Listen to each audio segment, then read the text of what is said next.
I ride there. Like that's the other indoor skate park. Yeah, Brisbane, yeah. And then you got Ramsack, which is North Brizzy.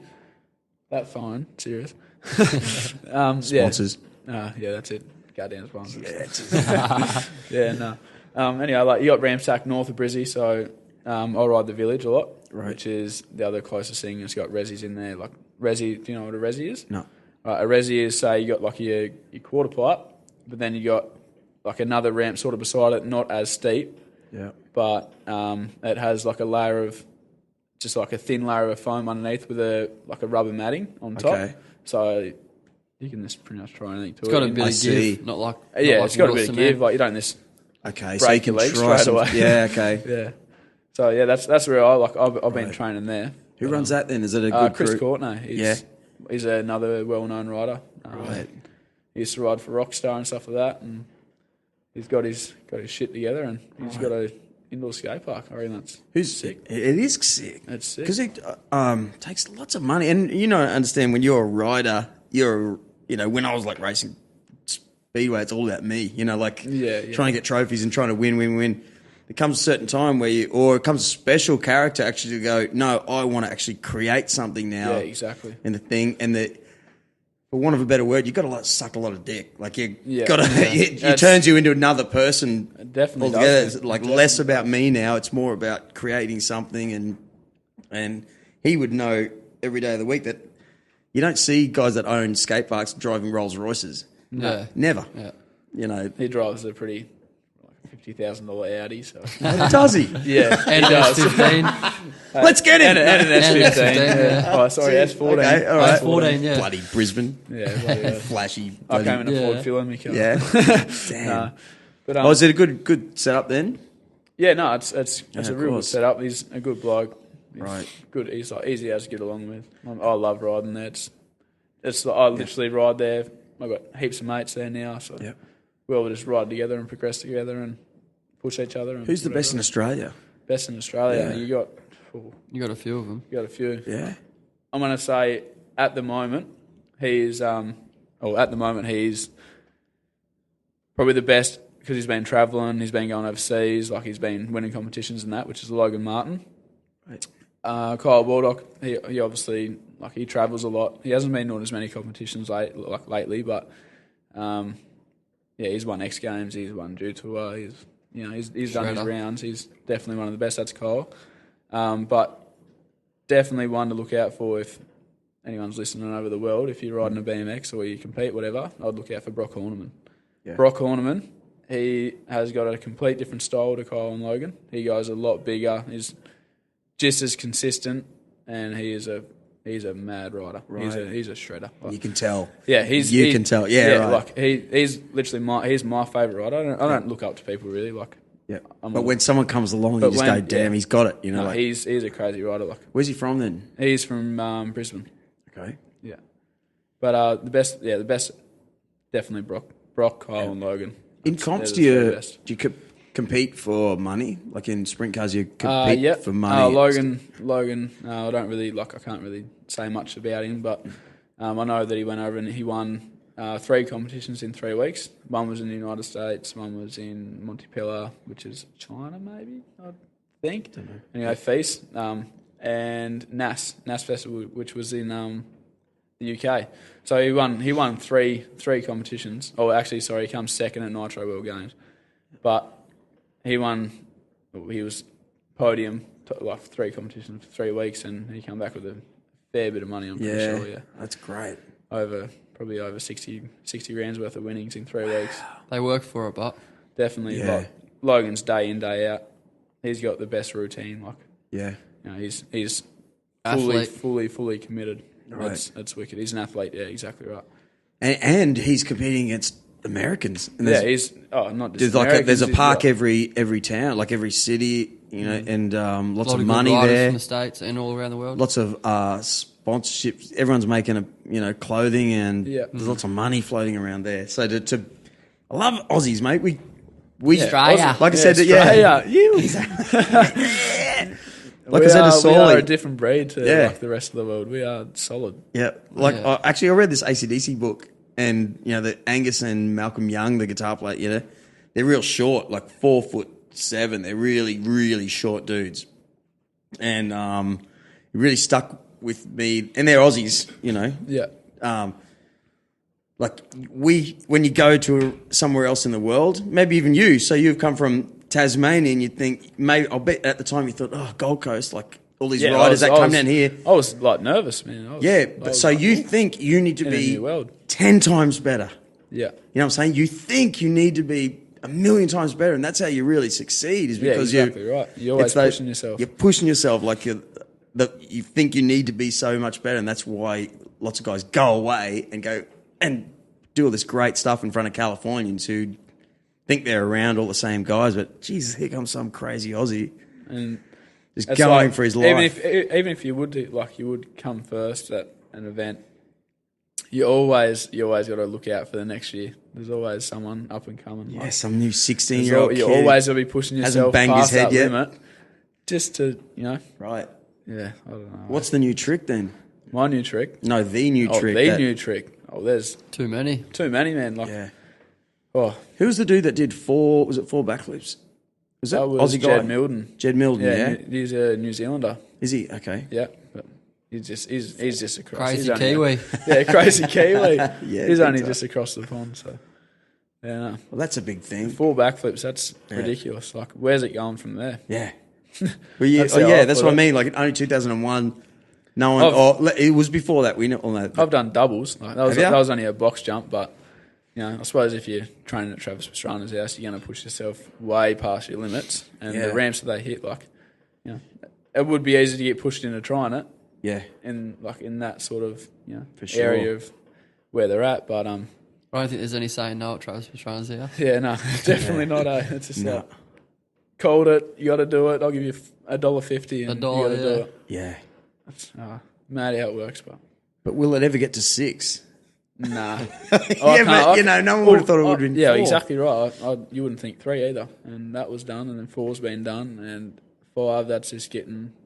Yeah, what about bike technology? We actually spoke about this the other day. Yeah, we spoke about this the other day in the car, man, Jayden, about the triple backflip on a motorbike. Yeah. And we said, surely you can't do 4. Like, the height, the speed, the ramp and everything was built for the triple on a motorbike. Like, how could you possibly... You'd literally want a coffin sitting at the down ramp. Yeah, because you have to get so much height. Yeah. You literally, like, if you fail that, if you mess that up, there's no coming back. There's no give.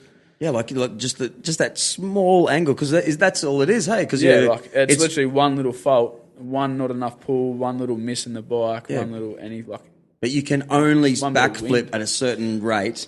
Yeah. Which means you'll have to be that much higher to put another one in. I can't imagine there's too much control when you're spinning like that either. No. It should just hold on. What about bike technology then? Because I saw the video that Spent put out from the weekend, and I think it was Tristian that broke a back rim. Yeah, popped his wheel. But just popped the wheel, so the rim didn't break? No, he didn't break it. Okay. That was good. But crazy. Went off like a firecracker. I heard it from the beach and I was like, shit. Yeah. What happens there though? Like, so has bike technology moved at all? Like, right. Well, this is a pretty good story, I think. I've recently picked up the Fungus Bike sponsorship. They're from Melbourne. I've been riding a total hangover for the last probably 4 years, and I've went through 3 of them frames, snapped them. But Fungus, I've told them that I want to be comfortable on my bike. I want to be I want to have the same dimensions and whatever as they're building me a custom frame, which is sick. I get a signature frame straight out of the gate, so I'm happy as with that. But I said I want sort of the same dimensions as the hangover frame, which is, I can't really... What you're comfortable with. Yeah, what I'm comfortable with. And, he got back to me after about an hour.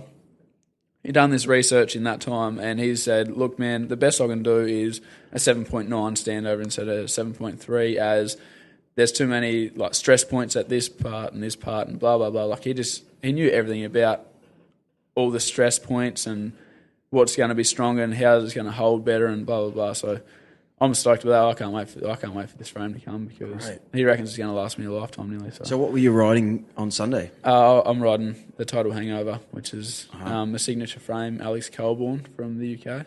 Okay. But yeah, I love that frame. So I want my frame sort of similar to that. Like, right. So that was I'm so comfortable on that bike. So excellent. So Fungus from Melbourne. So what's his story? Just a keen bike builder. He promotes it as he's 100%. It's 100% rider owned. So he's rode BMX his whole life. He said he's putting 100% into the company as well. Like not just. I can't really say exactly what he's doing with himself, but yeah, he must be a bit of a welder, you know. Yeah, that's what I'm thinking. I think my frame's in Taiwan at the moment, getting built. So pretty sure that's where the manufacturer is. So nice. What I'm really asking here is, you know, with like road racing guys, like they've got carbon fiber, that you know, no doubt BMXs probably won't go because you need a certain amount of weight. I bet to get these tricks. Yeah, like torque. Like back in the day, that would have been about 20 kilos. What's yours weigh now? Like 11? I think mine's 10.6. Yeah, I got a mate, James Asimakopoulos, right? Yeah. he got a custom bike built, full of titanium. Like it's literally like a sprint car. It's full They're titanium. really Weighs 6.6 kilos. Yeah, it's crazy. And I'm just like, man, you are gonna hurt yourself on that. Like that is gonna snap clean out under you. Like. Yeah. So I think he's tried to push it to a certain extent of, you know, how light can you go and whatever else. But does it help your tricks? Because you know I how don't think you it when does. you Once you get to too low of a weight, say he's 6.6, the bike's pretty much floating away underneath you. Yeah. Like I think a good 9 to 10 kilo bike is solid. That is that's a good weight to have. Because when you explained the backflip to me before, I kind of went, I remember seeing you guys. You know, you push your legs. Yeah. So you're actually swinging the bike. Yeah, you got to like push through the ramp. Pushing it. So the bike is like, you're following where the bike's going. Yeah. It's sending you around. Yeah, that's it. So if you've got like a 5 kilo bike, how far will that torque is the wrong word, but you know what I'm saying? Like that centrifugal force might only end. Jayden's not a small boy. Yeah. He doesn't need a real light bike. Yeah. But I don't know. It's just... Is it carbon fibre then, that thing? Is it... So, you mean the whole bike's titanium? Yeah, the whole bike's titanium. That would be so expensive. Apart from, it was like $7,500 for this bike. Far out. That's crazy, I reckon. That is crazy. Mine's worth about $3,000. Like that's amazing. That's pretty pricey as well. But wow. Yeah, full titanium, got it custom built by Mike Laird. I don't know the science side of things, what goes into BMX these days, but I'm pretty sure they're improving every day, like to get the better dimensions and what's better for the variations and like. So the amount of times I saw, it's just like the science that goes into iPhone, I suppose. You guys always land those flares great, yeah. But then I saw a couple other guys maybe I'm not even. Everyone was great, but I'd see them like come off the half pipe and then land flat. Like they missed that whole coming down on the ramp. And I think, how are those spokes hanging up? Like, does that happen? Oh yeah, I've blown a few wheels out, but right. So there must be some technology in that, Yeah, I've got titanium front spokes. Right. So they've lasted pretty good considering what I've done with them. I've done like double pin jams, and so that's like a double tail whip to foot jam. So that's all the pressure coming from 5-6 feet high straight into your front wheel with your foot in it. Like that's a lot of pressure going into that wheel. So and that's held up fine. First day you rode with the new tyre spokes. So in the rear, in the rear, it's a different story. You got more like momentum coming into the ramp with your flares. Like you can, you're swinging in. And if you land that little bit off, like you're just going to blow your wheel out if they're titanium. That is. But yeah, like it's so they still. I remember back in the day, alloy rims. So what are the rims in them now? Like, pretty sure they're still alloy. Yeah. Okay. So they bend. Yeah, they still buckle. Yeah, right. Like that, but far out, man. I saw them like proper bend and flex. So it's amazing that they hang in so good. Yeah. Back in the day with the plastic wheels, I was just to straighten them back out. The old freezer. Tufts. Yeah. I had yellow Tufts. I had an old Colorado Tufts on it. Back in the day. Yeah. Mine was a Scorpion. Bought it from the second-hand shop. I used to ride the school. Well, I'm not that old, but I had a Diamondback. Diamondback, yeah. I had a Bully Menace. Remember back in the day? Yeah, full Bully with a gooseneck seat and stuff on it. Yeah. Oh, mate came in and saw me yesterday. What kind of bike is it?